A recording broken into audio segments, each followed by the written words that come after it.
ఇది one side Taj Mahal మొత్తం చూపించడానికి అవ్వదు కాబట్టి వన్ సైడ్ చూపించాను. 4 పక్కల కూడా స్తూపాలు ఉన్నాయి, 4 ద్వారాలు ఉన్నాయి దానికి.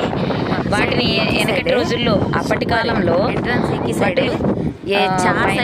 చూస్తూ ఉండేవాళ్ళు అనమాట. ఇంత అందంగా కట్టడం అనేది అది చేతులు నరికించాడు షాజహాన్ అని అంటారు కదా. ఇటువంటి కట్టడాన్ని మనం ఎక్కడ చూడకుండా పక్కన యమునాకి వచ్చి తాజ్ మహల్ అని పేరుతో యమునా నది ఇంత అందంగా చూడండి. షాజహాన్ టేస్ట్ వేరే వేరే రాష్ట్రాల నుంచి వచ్చి చూస్తున్నారంటే ఆ కట్టడానికి ఉన్న వాల్యూ, ఆయన ప్రేమించిన కులమత భేదాలు లేకుండా నగరం ప్రతి ఒక్కరికి నగరము సమాధానాలు అలాగే తండ్రి కూతురికి అలాగే ఇష్టపడే శివాలయం ఉంది అట్లా అంటారు. మనకైతే తెలియదు కానీ ఈ యొక్క దర్శించుకుంటారు. ఇక్కడైతే చూడండి ఒక టెంపుల్ మాదిరి చూస్తారు. ఒక పాయ మాత్రమే యమునా నది.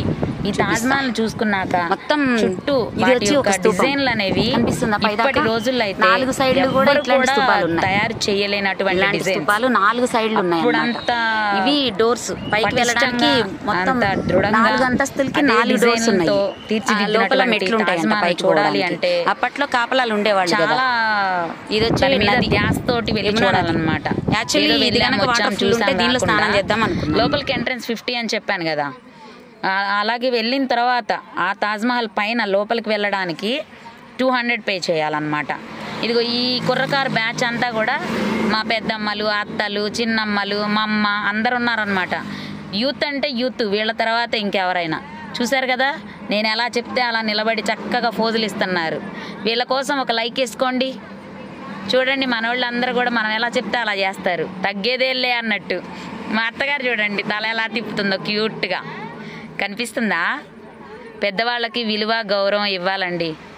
తరతరాలు మనకి పంచిచ్చేది ప్రేమానుబంధాలు పెద్దవాళ్లే కాబట్టి పెద్దవాళ్ళు మనల్ని ప్రేమిస్తారు, మనం వాళ్ళకి ఆప్యాయతలను పంచాలి. కాబట్టి పెద్దవాళ్ళ కోసం ఒక లైక్ వేసుకోండి. అలాగే మా ఇంటి మహారాణి మల్టీ స్కిల్ వ్లాగ్స్ని అయితే సబ్స్క్రైబ్ చేయండి. మేము వెళ్ళేటటువంటి ప్రతి ఒక్క యాత్రని కూడా మీకు నాకు వీలు కుదిరినంత వరకు కూడా మీకు పోస్ట్ చేస్తాను. చూడండి, లైక్ చేయండి తప్పకుండా. ఇది వచ్చేటప్పటికి మనకి బృందావనం. మేము తర్వాత చార్మినార్ నుంచి మధురకి బయలుదేరాము. అది బయలుదేరేటప్పుడు అది జర్నీ అనేది షూట్ చేయలేకపోయాను. ఇది బృందావనం టెంపుల్. ఇది 1930లో ఈ కట్టడం అనేది కట్టారంట. ఆయన పూజారి గారు చెప్పారు మాకు. అక్కడ మేము వెళ్ళేటప్పటికి భజన జరుగుతుంది. మంచిగా శ్రీకృష్ణుని పాటలు అవి పాడుతుంటే మా వాళ్ళందరూ కూడా అక్కడ కూర్చొని కొంతసేపు భజన చేసి వారితో పాటు తాళం కలిపారనమాట. చక్కగా పూజలు చేసుకొని సాయంత్రం వేళ వాళ్ళతో పాటు పూజలో పాల్గొని కొంచెంసేపు భజన బృందం చేసుకొని మరి ఒక టెంపుల్కి, అది కూడా శ్రీకృష్ణుడిదే, భగవాన్ ఆయన పేరు శ్రీ భగవాను ఏదో చెప్పారండి, అద్దాలతో అలంకరించబడి ఉంది. చూసారా మా వాళ్ళు ఎంత పార్వశ్యంతో పూజలు చేస్తున్నారు, భజన చేస్తున్నారు, చక్కగా కూర్చున్నారు. యూత్ అంటే యూత్ మా వాళ్ళే. మీరు కూడా దర్శనం చేసుకొని దండం పెట్టుకోండి. ఇదండి, ఇది వచ్చి ఈ టెంపుల్ వచ్చి మిర్రర్స్ అద్దాలతో అతికించబడిన డిజైన్ అన్నమాట. చాలా అద్భుతంగా ఉంది. మేము వెళ్ళేటప్పటికి క్లోజింగ్ టైం అన్నమాట. మేము రిక్వెస్ట్ చేసుకొని లోపలికి వెళ్ళాము. అప్పటికి క్లోజ్ చేశారు కాబట్టి మెయిన్ భగవంతుడు ఆయన అయితే మేము చూడలేకపోయాము. శ్రీకృష్ణుడికి భక్తుడు ఎవరైతే ఉన్నారో శ్రీ భగవాన్ అని ఆయన ఒక ప్రతిరూపం కూడా అక్కడ ఉన్నదన్నమాట. అదొక్కటి చూడలేకపోయాము అంతేనండి. ఆ తర్వాత వచ్చి ఇవిగోండి, ఇవన్నీ కూడా అద్దాలతోటి, చిన్న చిన్న అద్దాలతోటి చక్కగా బయట ప్రతి ఒక్క దృశ్యాన్ని శ్రీకృష్ణుల వారి అప్పట్లో ఏదైతే ఆయన పనులు మంచి పనులు చేశారో అవన్నీ కూడా చిత్రీకరించారన్నమాట. చూడండి ఎంతో అద్భుతంగా ఉన్న డిజైన్స్ అన్నమాట. ఇవన్నీ కూడాను కనిపిస్తున్నాయండి. ప్రతి ఒక్కటి క్యాప్చర్ చేద్దామని చూశాను, వీలైనంత వరకు తీశాను. మేము వెళ్ళేటప్పుడు క్లోజ్ చేశారా కాబట్టి ఇదిగోండి బయట వచ్చి గోవర్ధనగిరిని శ్రీకృష్ణుల వారు ఎత్తి అందరికీ కూడా మనకి సహాయం చేశారు కదా అప్పట్లో గోపికలకు, అలాగే యమునా నది ప్రజలకి, మధుర ప్రజలకి గోవర్ధనగిరిని ఎత్తి ఉరుముల మెరుపుల నుంచి కాపాడి వాళ్ళని గోవర్ధనగిరి కింద రక్షణగా కాపాడారనమాట. బయటకు వచ్చాము గుడి బయటకి. ఈ పడవలో యమునా నదిలో వెళ్ళామండి.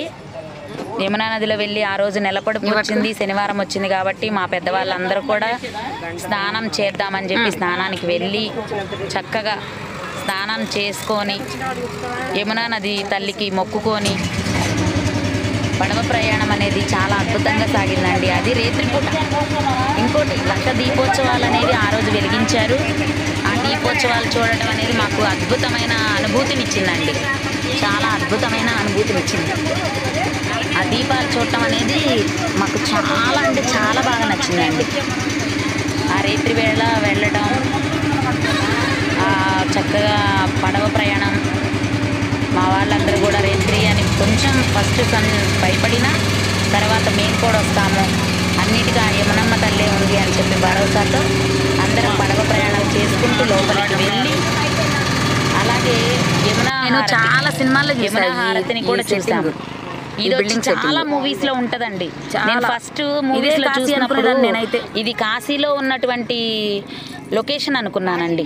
ఫస్ట్ టైం నేను ఈ లొకేషన్ చూసినప్పుడు ఇది కాశీలో ఉన్న లొకేషన్ లా అనిపించిందే అనుకున్నా. కానీ ఇది వచ్చి మనకి మధురలో ఉంటుందండి. ఇక్కడ యమునా నది ఒడ్డున ఉంటుంది. ఇక్కడే మనకి యమునా హారతి అనేది ఇస్తారనమాట. ఇగోండి లక్ష దీపోత్సవాలు కనిపిస్తున్నాయా.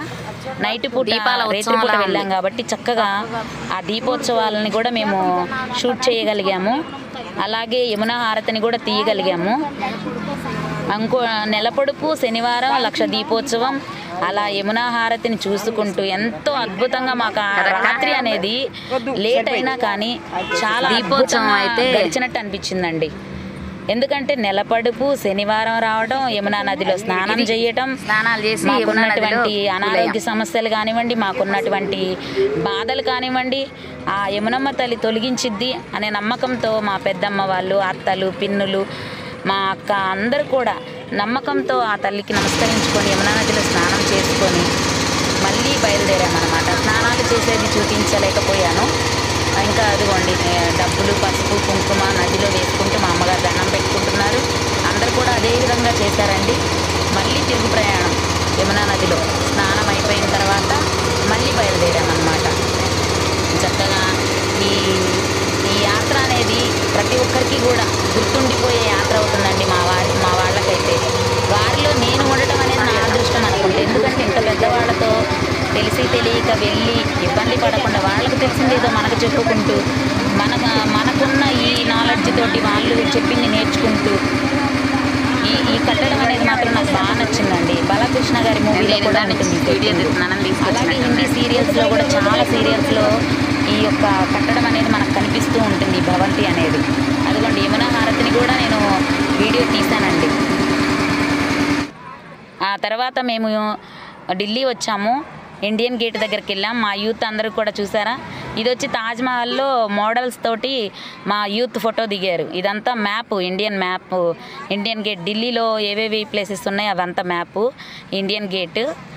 ఆ తర్వాత రాజ్ఘాట్ దగ్గరికి వెళ్ళాం. మహాత్మా గాంధీ సమాధి చూసుకున్నాము, ఇందిరాగాంధీ, ఇవన్నీ సమాధులన్నీ కూడా చూసుకొని వారిని దర్శించుకొని దండం పెట్టుకొని మళ్ళీ స్టార్ట్ అయ్యాము.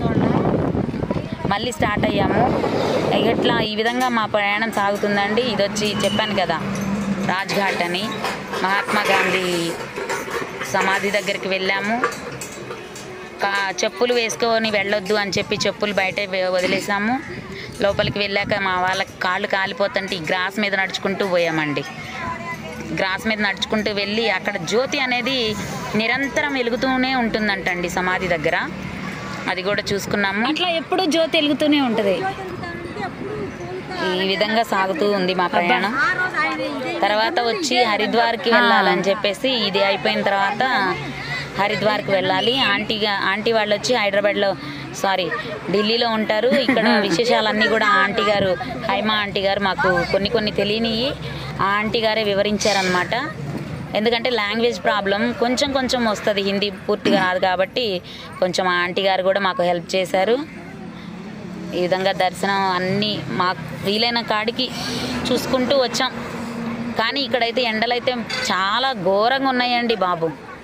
మన ఆంధ్ర తెలంగాణ సైడ్ కంటే అటువైపు కంటే కూడా ఇక్కడ ఉత్తరప్రదేశ్లో అయితే ఎండలు బాగా అంటే విపరీతంగా ఉన్నాయి. ఇదిగోండి మీరు కూడా దర్శనం చేసుకోండి. మహాత్మా గాంధీ గారి సమాధి అండి. ఆ జ్యోతి నిరంతరం వెలుగుతూనే ఉంటుంది. సమాధి కనిపిస్తుంది కదండి. నిత్యం కూడా ఇదే విధంగా అలంకరిస్తారంటండి. నిత్యం చుట్టూ చూడండి ప్రహరీలు అనేవి, అలాగే డెకరేషన్ కానీ గడ్డి మొక్కలు ఇవన్నీ కూడా చాలా నీట్గా పెట్టారు. సందర్శకుల కోసం నీట్గా తయారు చేశారనమాట చుట్టూ ప్రాంగణాన్ని. ఈ విధంగా దర్శనం చేసుకున్న తర్వాత రాజీవ్ గాంధీ, సోనియా గాంధీ, ఇందిరాగాంధీ వీళ్ళవి కూడా చూసాము. కాకపోతే కాళ్ళు కాలుతా ఉన్నాయని చెప్పి అవన్నీ షూట్ చేయలేకపోయాను నేను. మహాత్మా గాంధీ గారి ఒక్కరి సమాధినే నేను మీకు చూపించగలుగుతున్నాను. ఇలా చూసుకుంటూ నెక్స్ట్ హరిద్వార్కి స్టార్ట్ అవుతున్నాం బస్లో. ఆ రోజు డెకరేషన్ అంతా కూడా ఇలా చేశారు మహాత్మా గాంధీ తెలుగు సమాధి దగ్గర. హిందీ చూపిస్తున్నాను మేము వెళ్ళిన రోజు. నెక్స్ట్ వచ్చి మళ్ళీ చెప్పాను కదా కోటి దీపోత్సవం అని, అది మళ్ళీ మిస్ అవుతారు మీరు అని చెప్పి మళ్ళీ పెట్టాను వీడియో. చూడండి కోటి దీపోత్సవం అసలు ఎంత కళకళలాడుతూ ఉందో చూడండి. చూడటానికి 2 కళ్ళు సరిపోవడం. ఈ గంగా హారతిని చూశారు కదా, మీరు కూడా చూడండి. సారీ, గంగా హారతి కాదు, యమునా హారతి. చక్కగా దగ్గరగా క్లోజ్గా తీద్దామని చెప్పి ఆ పడవ అతన్ని పొమ్మని చెప్పి పక్కకి చూశారు కదా, దగ్గరగా తీశాను. ఎంతోమంది యమునా హారతిని చక్కగా ఇస్తున్నారు చూడండి. ధూపం ఇస్తున్నారు, శాంతి పరుస్తున్నారు. యమునా నది, ప్రతి ఒక్క నదికి కూడా సాయంత్రం వేళ ఈ విధంగా హారతి అనేది సమర్పించడం ఆనవాయితీ. అది గంగా కానీ యమునోత్రి కానీ ఏ నదికైనా సరే హారతి అనేది ఇవ్వడం అనేది సాంప్రదాయం. ఆ రోజు మా అదృష్టం ఏమో కానీ ఆ రోజు నెలకొడుపు కావటం, ఈ విధంగా ఎంతమంది చూసారా ఎంత నిండుగా కళకళలాడుతూ యమునమ్మకి హారతినిస్తున్నారు, ధూపం వేస్తున్నారు, హారతినిస్తున్నారు, నీరాజనం చేస్తున్నారు. మేము పడవలో నుంచి చూస్తూ మా జన్మ ధన్యమైందని మేమందరం అనుకుంటూ వెళ్ళాం. ఈ నది ఇటువైపు నుంచి అటువైపుకి వెళ్ళాం. అక్కడ చూడండి కోటి దీపోత్సవాలు ఎంత ప్రకాశవంతంగా మెరుస్తూ కనిపిస్తున్నాయో. నదిలో ఈ విధంగా వెళ్తూ ఆ దీపోత్సవాలు చూసుకుంటూ ఇటు యమునా హారతిని చూసుకుంటూ అబ్బా ఏమి జన్మధన్యమైంది అనుకుంటూ వెళ్తూ ఉన్నాము.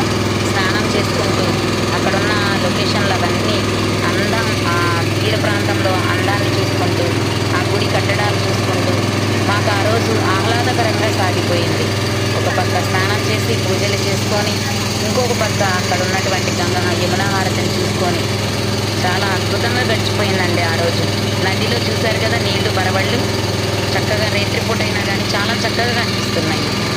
మీరు కూడా చూసి అలాగే ఇటువంటి మంచి మంచి వీడియోల కోసం మా ఇంటి మహారాణి మల్టీ స్కిల్ వ్లాగ్స్ని అయితే సబ్స్క్రైబ్ చేసి పూర్తి వీడియోలను లైక్ చేయండి, కామెంట్ చేయండి, షేర్ చేయండి. ధన్యవాదాలు.